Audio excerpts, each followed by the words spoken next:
Nah itu Ustaz, karena saya sama Rendra itu sering melihat bahwa terutama remaja, apalagi remaja ya, kan lagi trennya butuh validasi, gitu Ustaz. Butuh pengakuan orang, begitu. Akhirnya mereka berbuat hal-hal yang gimana caranya saya diakui teman saya sebagai orang baik, padahal itu bertentangan dengan value atau nilai dari orang tua. Ini kan yang menjadi PR besar bagi para orang tua sebenarnya. Iya, dia menghadapi dua lingkungan. Lingkungan di rumah dan di luar rumah. Di rumah mengatakan yang baik itu A, yang di luar itu mengatakan B. Maka pada saat itu orang tua sedang merebut simpati anak di simpang jalan. Di sini dia sedang bertarung untuk merebut pertarungan perhatian sampai pada akhirnya ternyata pemenangnya justru yang di luar, padahal subsidi full dari dalam. Ini namanya cinto di awak kawin di urang. Jadi memang orang tua ini mengalami dilema yang luar biasa. Di samping itu orang tua juga tidak hanya bebannya di situ, dia mesti berhadapan dengan orang di kantor tempat bekerja, dia juga punya lingkungan. Dan dia juga berhadapan lagi dengan istri. Ada hal-hal yang secara nilai tidak sepakat antara suami dengan istri. Jadi banyak hal yang perlu dikompromikan, dimusyawarahkan. Maka betul kata Allah dalam Al-Quran, wa amruhum, orang beriman itu syura bainahum, mereka bermusyawarah. Jadi negara, tokoh agama, kemudian orang tua menyepakati, bersepakat bahwa standar kebaikan itu ini loh. Sehingga baik menurut agama, baik menurut adat istiadat, baik menurut negara. Karena kalau tidak, akan muncul generasi yang kebingungan menilai kebaikan. Akhirnya yang dikatakan baik itu kalau dilakukan oleh tokoh. Sesuatu itu baik kalau dilakukan orang banyak. Panutan. Sesuatu itu dikatakan baik sehingga penilai itu relatif. Betul. Sementara yang mengatakan ini baik hanya orang tua di rumah. Di luar mengatakan yang baik itu ini. Akhirnya dia mengalami confuse, kebingungan. Itulah dakwah tidak hanya sekedar ceramah, tabligh akbar, tapi bagaimana mempengaruhi orang banyak sehingga menyatakan bahwa kalau ini haram itu, ya haram. Haram di semua. Haram menurut negara, haram menurut agama, haram menurut MUI, haram menurut ormas-ormas, haram menurut orang tua, sehingga orang tua nggak berat bebannya. Tapi ketika orang tua mengatakan ini haram, kata teman saya enggak kok. Itu ribet, itu berat gitu.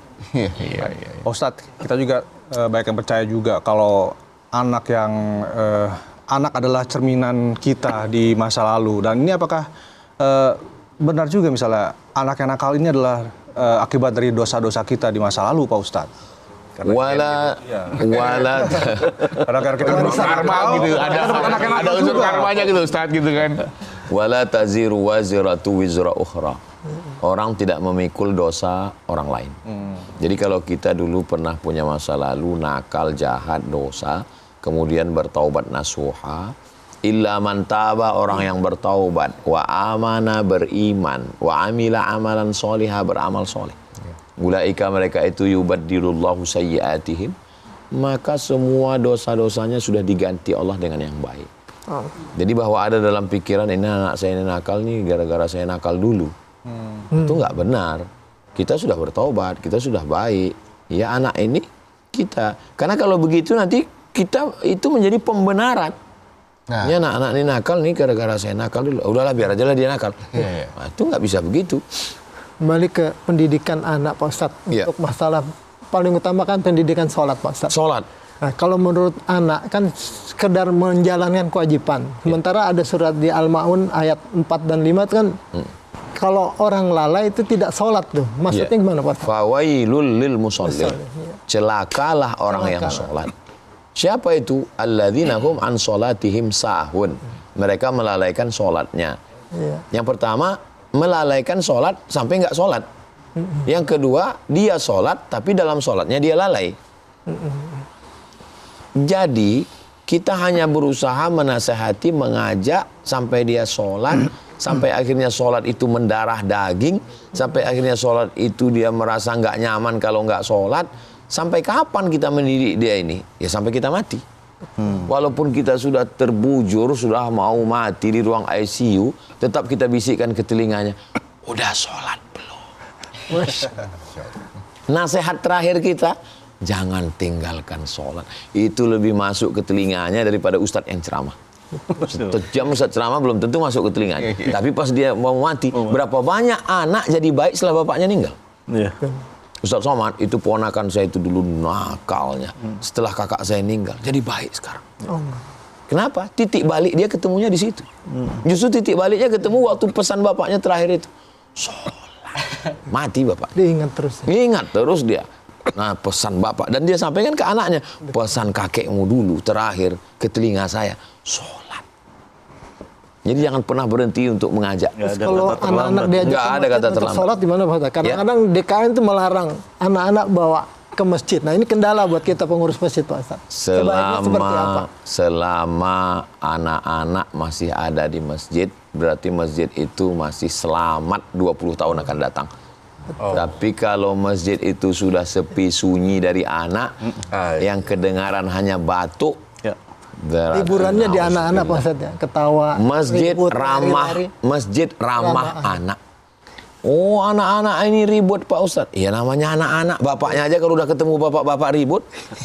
Apalagi anak-anak. Daripada main di lapangan Pak Ustadz. Daripada dia main di lapangan. Jadi memang hal biasa ya Pak Ustadz. Ya, masjid ramah anak. Lalu bagaimana? Sop belakang khusus anak-anak. Nah, itu dia solusi. Khusus anak-anak, ada satu orang petugas membawa rotan panjang. Saya habis sholat tarawih, saya temui yang bawa rotan panjang ini. Anak-anak ini dipukul. Enggak Pak Ustaz. Cuma nakut-nakut. Panjang.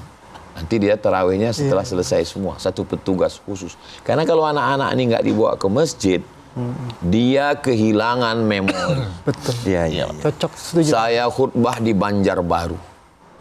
Ini mimbar. Tepat di ujung pintu kanan, pintu kiri. Ini daun pintu. Ketika daun pintu itu dibuka, tek, ada ruang kosong di tengah. Persis masjid di kampung saya, waktu kecil tempat saya sembunyi dulu. Pintu ketemu pintu, kami sembunyi di dalam. Ketika saya melihat beduk sampai hari ini, beduk yang besar, dulu maghrib di Sumatera itu jam 6.30. Jam 6 kami sudah lomba. Kenapa? Karena yang duluan sampai bisa sembunyi di beduk. Duduk di beduk. Ketika kawan datang, aku udah duluan. Memori ini. Memori. Saya ketemu dengan orang, saya nggak sholat bertahun-tahun Pak Ustadz. Terus gimana ceritanya Bapak sholat?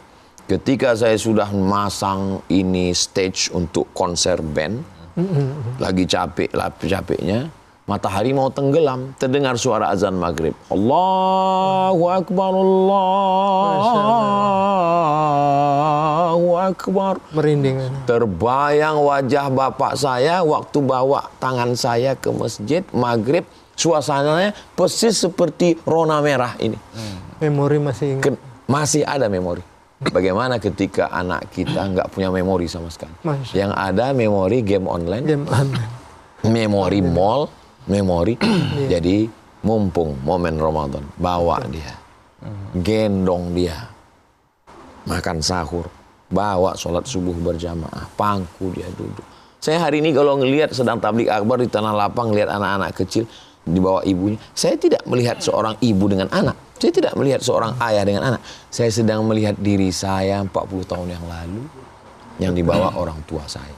Nah, memori inilah yang kita sekarang sedang menorehkan satu catatan di satu lembaran yang nanti dia akan kembali buka lagi. Ada pernah catatan dalam diari dia, diari memori kehidupan dia. Itu yang sedang kita lakukan sekarang. Untung saya waktu anak-anak lahir itu saya ajanin Allah memori ini. Jadi Insya saya Allah. berharap anak-anak saya pasti ingat. Amin. Yang pertama dia dengar Kalimat itu thayyibah, gitu. tauhid. Insya Allah Pak Ladi. Ustadz, ini saya sudah dengar ajan nih, mau udah ada toa-toa masjid bunyi kayaknya udah mau masuk imsak kayaknya. Jangan lupa Pak Ustadz, kita harus selfie dulu nih.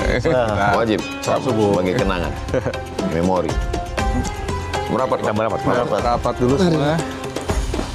1, 2.